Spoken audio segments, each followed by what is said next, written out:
Did TCU fully do their due diligence with some of the transfer players they're bringing in? I'll talk about that and more next here on Locked On Horned Frogs, your team every day.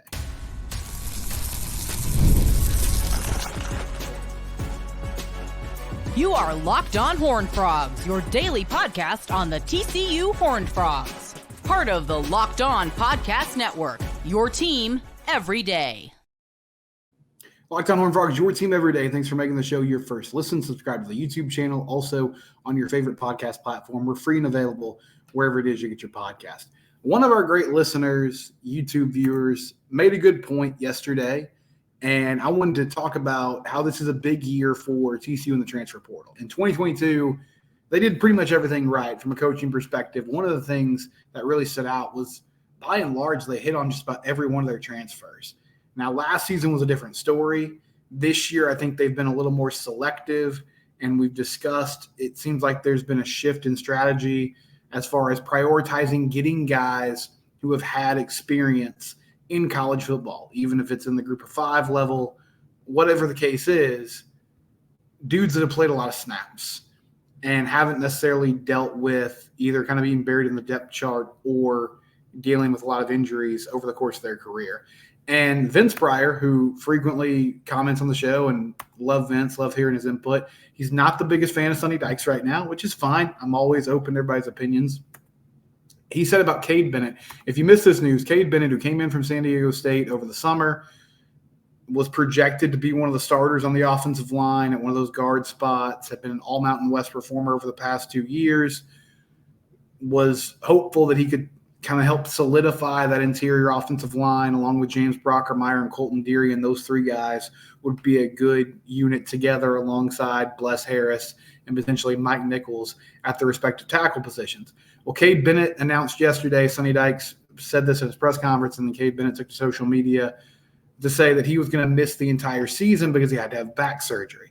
And that stinks. And listen, I mean, like, there's nobody to blame for injuries. I hate it for Cade. I know that he wants to play. The only silver lining in it really is he has more eligibility left, so he can come back next year if both sides feel like that's something they want to do. And also, I mean, at least you know this early in the game, so you can start putting in contingency plans.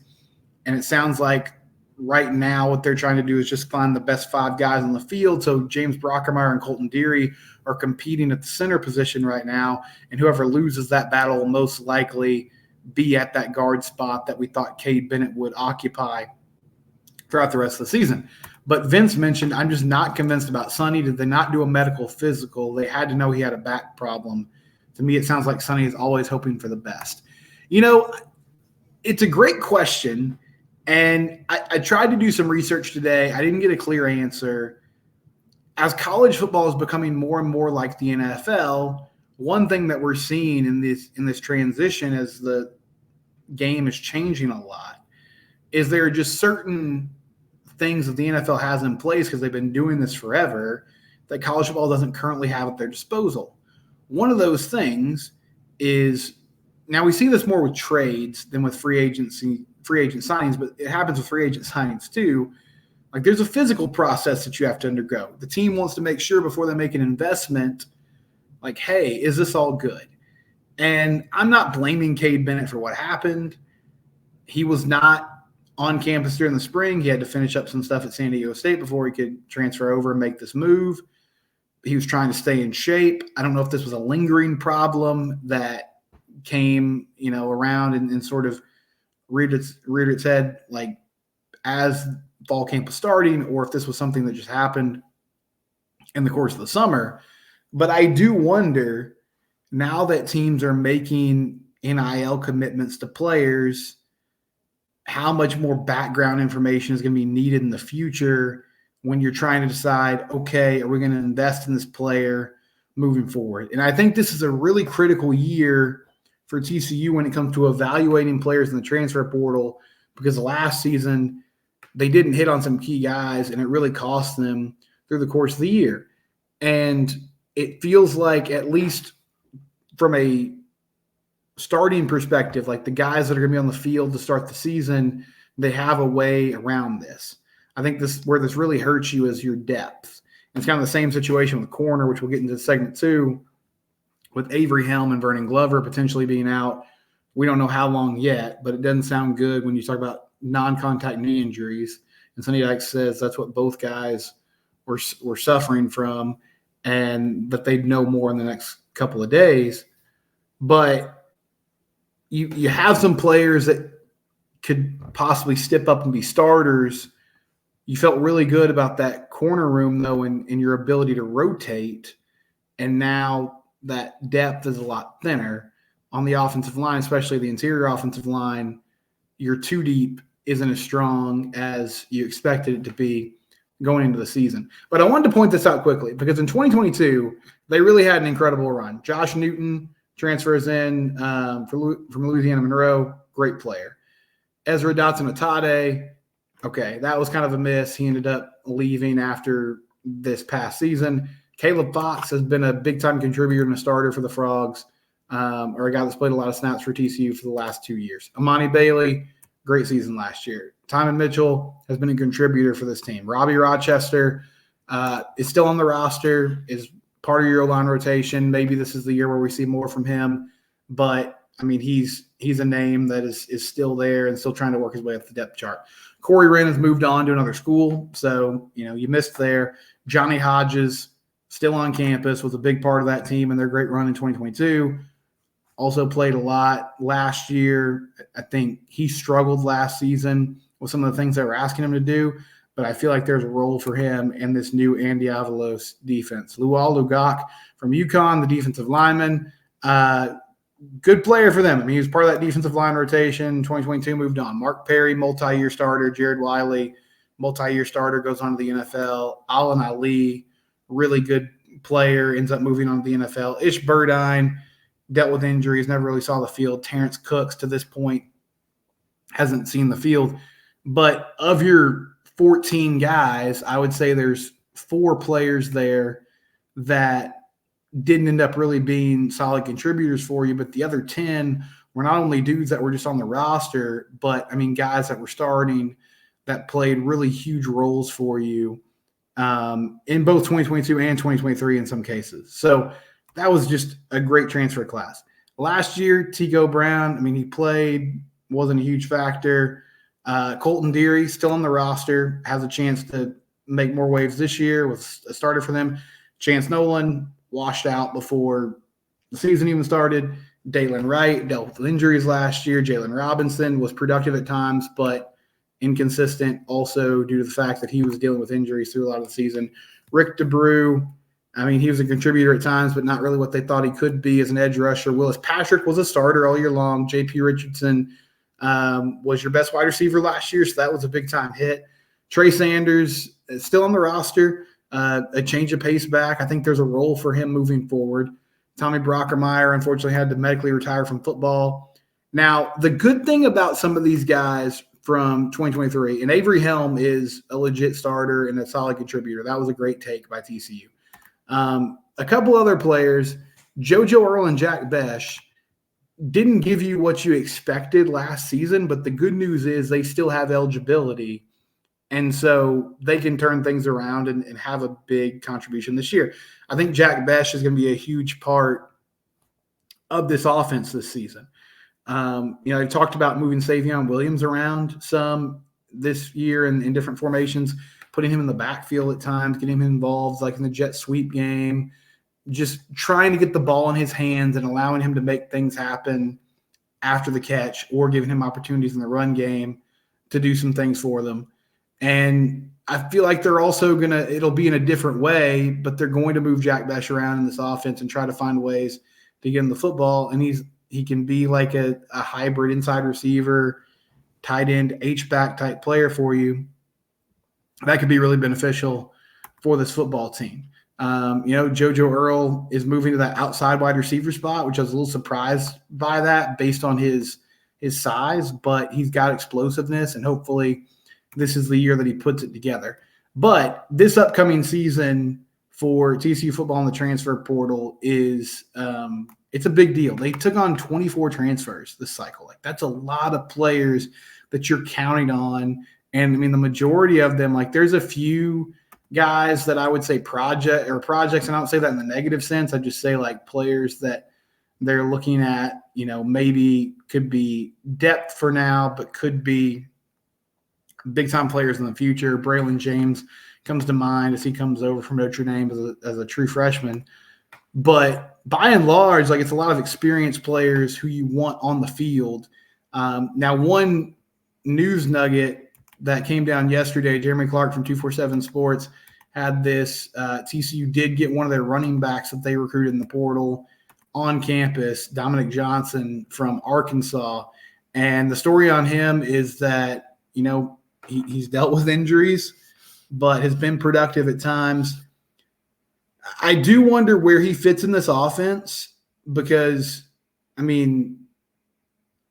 think there was a reason to bring him on board. He could potentially be another short yardage back. He's got great size, and he was effective in the red zone at Arkansas.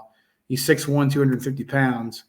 But if they go into some heavier sets, because last year, we discussed the issues that they had on the goal line in short yardage situations. Do you add another blocker to the formation by having Johnson in there as a fullback, right? And so Trey Sanders could still be your kind of short yardage back. You could give Dominic some chances as well, but then you also have that flexibility to put him at fullback, put him at H-back, have him as an extra blocker, or if you want to do a quick hitter with him in the run game, you can hand the ball off to him and let him get yardage as well. So I think there's some cool possibilities there. But, we praise this evaluation staff really well after the 2022 class because of what they did in the portal. Last season was a little different, but there's still time for some of those guys in 2023 or that were part of that 2023 transfer class to make an impact. And I think this will be a big year in kind of seeing, okay, where are they at? Because they went after a lot of guys who have had experience in the past and are going to give them opportunities to try to make things happen this upcoming season. When we come back, some injuries in that corner room. We'll talk about where they're at, where they could go next. Locked On Horned Frogs, your team every day. If you need tickets to that big event, maybe you procrastinated a little bit and you're like, man, I'm running out of time here, but I don't want to just get fleeced and pay this huge fee for last-minute tickets. You should download the Gametime app today. First of all, if you put the promo code LOCKEDONCollege in there, you'll get $20 off your first purchase. So that's good news right off the bat. But also, Gametime has great deals all the time, last-minute deals. Save up to 60% off by buying last minute for sports, concerts, comedy, theater, anything you'd want. It's not just sporting events, even though there's plenty of good deals there. Major League Baseball in full swing. Rangers, Astros wrapping up a series tonight. Hey, see what those tickets are like for a random Wednesday night game between those two teams. Check it out. Gametime app, a couple things I love about it, just some features that have been really good to me. They let you see what your view is going to be from your seat when you buy the tickets. So you click on it, you're like, okay, this is what I'm going to be looking at when I get to the field, get to the concert, whatever the case is. And there's no hidden fees. Listen, there are fees. There's going to be some fees that you have to pay. But the good news is there's no hidden fees. So you click on those tickets, they'll tell you this is what you're going to be paying, and you pay that, and the tickets get sent to you. So they make it really simple for you. Download the Gametime app today. Code LOCKEDONCollege for $20 off your first purchase. Terms and conditions do apply. Thank you for making Locked On Horned Frogs your first listen of the day. If you listen to this podcast and you're like, man, I need more college football in my system. This is not doing enough for me. Season starting soon. Make Locked On College Football your second listen of the day. Spencer McLaughlin gets you ready for an exciting season on the gridiron with discussion on the upcoming season and the ever-changing landscape of college athletics, including conference realignment, the transfer portal, NIL, college football expanded playoffs, and more. Locked On College Football is available on YouTube and wherever you get your podcasts, part of the Locked On Podcast Network, your team every day. So sorry to stay on the injury front, but that's kind of the newsy thing happening right now with fall camp and in fall practice for TCU. So yesterday we found out that Avery Helm and Vernon Glover are expected to miss some time with injuries. Vernon's a young guy that they really like, and I think he was going to be a big part of what they did this year. Avery Helm is your number one corner going into the season. So yesterday I was sort of like, all right, this is bad news, but they have the depth to make this work. I'll tell you, the more I've thought about this and the more I've evaluated it, I don't love it. I'm concerned about who's going to step up and be the guys moving forward for this defense. Now, one thing that has been told to us through practices and coaches having some availability, Malcolm Kelly pointed out, the wide receivers coach, in a recent media conference. He said the biggest thing he's noticed from this new defense is that they're asking these corners to play a lot more press man coverage, to be physical, to be on an island. And there's some advantages that can come with that. I mean, if you can hold your own in those situations, then it leads to bringing more pressure, having more guys available to make plays, pressure the quarterback. You can do some things to disguise, blitz packages. All that's good. It also means you got to have guys that can cover, because you're putting a lot of pressure on your corners to be physical at the point of attack, not allow free releases, not allow guys to get where they want to go, and then also, break up passes, discourage big plays, all those things. So I was excited to see Avery Helm in that environment, because that's similar to what he did in the SEC at Florida. And Vernon Glover's another guy. I wanted to see just him get challenged in that way. Well, with those guys out, what are we looking at now? I mean, from a starting perspective, if you play Stanford tomorrow, I think the guys will be Travis Broughton from Utah, who's played a lot of snaps and has a ton of experience, and then Lamarian James from Old Dominion, who's been an exciting player through spring practice and fall camp, but I don't think anybody really thought, okay, this is like we need this guy and want this guy to be our number 2 corner going into the season. Beyond that, the names to know: Channing Canada, JUCO transfer, has been here for a few years now. Javon McIver, the transfer from Austin P. And then Devondre McGee is a true freshman. Julian Knox is a true freshman. I mean, I know those guys are getting reps. I don't really think they're necessarily going to be ready to play right away. One name I will point out that could be intriguing: Austin Jordan, a defensive back from Texas, and he played his high school ball at Denton Ryan, was highly recruited. He got some opportunities at Texas and has made some plays through his career, but he's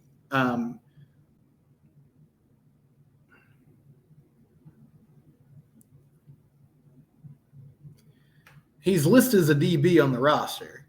He played safety at Texas, and I think he has the athleticism and the ability to play corner.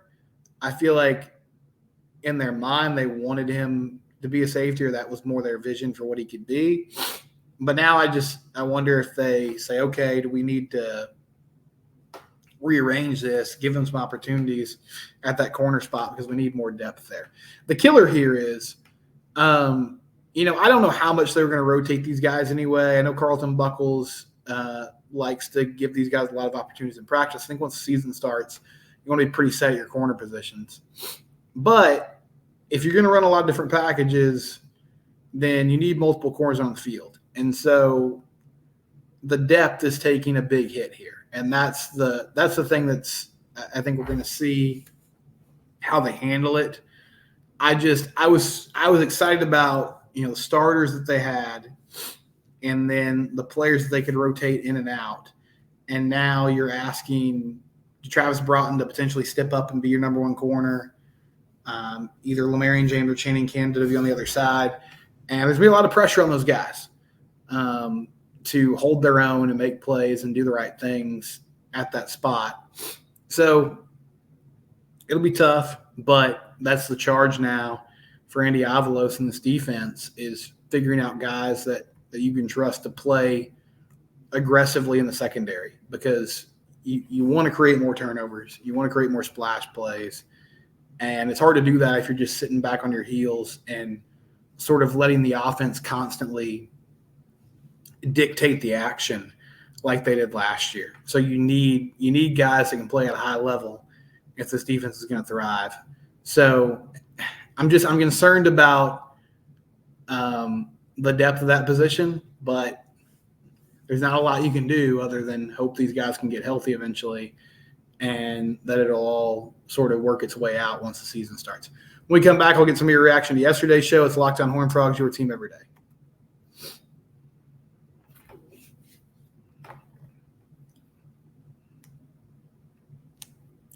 So we talked about these injuries. We talked about GP leaving Baylor. Could he ever possibly get back to TCU? Vince Pryor, in addition to what he said about the transfer portal and Sonny, he says Gary has lost the privilege to return to TCU, at least to him. Yeah, I don't have a lot of inside information there. I mean, I know he's kind of been around, not really the program per se. He's still around TCU a lot. Still got good relationships there. I think that relationship with the administration, is still sort of frosty. But eventually, I think he'll be more welcome. And it would be a tall task for Sonny Dykes to bring him on any sort of staff capacity, because I know that puts a lot of pressure on him because Gary's such a legend. But, man, it just feels like I think he would jump at the opportunity. And he just sounded to me in that interview with Matt Mosley like a guy that was confused and was kind of searching for, okay, what do I do next? Like, this is what I've done for a long time. I've been to a couple different places. And he was at Texas for a year. Like, it worked out. Steve Sarkisian offered to have him back. He just decided he wanted to move on. And kind of the same thing at Baylor. I mean, he was there. Like, all the reports are that him and Dave Aranda got along fine. He felt like, you know what, it's probably best if I move on. And he kept bringing up the idea of not being a distraction. Richard Berry says he hates to see the injuries. He thinks Gary's enjoying his new role and trying to figure out the best way to return to coaching. And he didn't mind him going to UT or Baylor, or due to the roles he took. If he's a head coach there, all of a sudden you have to face him on the sidelines, and I'm sure it would be different. Yeah, I mean, I didn't really mind the move to Texas initially. It was really weird seeing him on the sidelines in that Texas game a few years ago against TCU. The Baylor thing bothered me just because it's the biggest rival. And I know he said, like, well, it was just because I have a lot of respect for Dave Miranda, but I just thought it was weird. But I think you're right. I feel like he's searching for, you know, what do I want to do next? What makes sense for me from a coaching perspective? Because the role of the head coach has changed so much in the last few years. And I mean, it's been a long, long time. I mean, I know technically he was an assistant the last couple stops because he was an analyst or a consultant, but it's very different to step into a role where you're not the loudest voice in the room, or the voice in the room that carries the most weight. And I think that will be a tough transition for anybody. Team McLeod says, agree about GP coming back will be a great day. He is TCU football. Yeah, eventually it's got to happen. I mean, you know, he's going to be more involved, and that'll be good. I think it's going to take some time, though, to get there and to make that happen. Matthew Welker says he hates to hear about the injuries. He was never sold on Helm, but he was hoping he would improve and have a good season. You know, Avery had some tough moments last year, but I think all corners do. I felt like he was really solid, and I was excited to see what he was going to do in this defense. So I hope that he has a speedy recovery and he's able to play quickly, because I think he's going to surprise a lot of people with how well he'll do in more aggressive coverage situations moving forward. So I think that's a really encouraging thing for him if he can get back on the field and do what he does best at a high level. We'll be back tomorrow. It's Locked On Horned Frogs, your team. We do it here every day. Thanks for making the show your first listen. Don't forget to check out Locked On College Football with Spencer McLaughlin as well.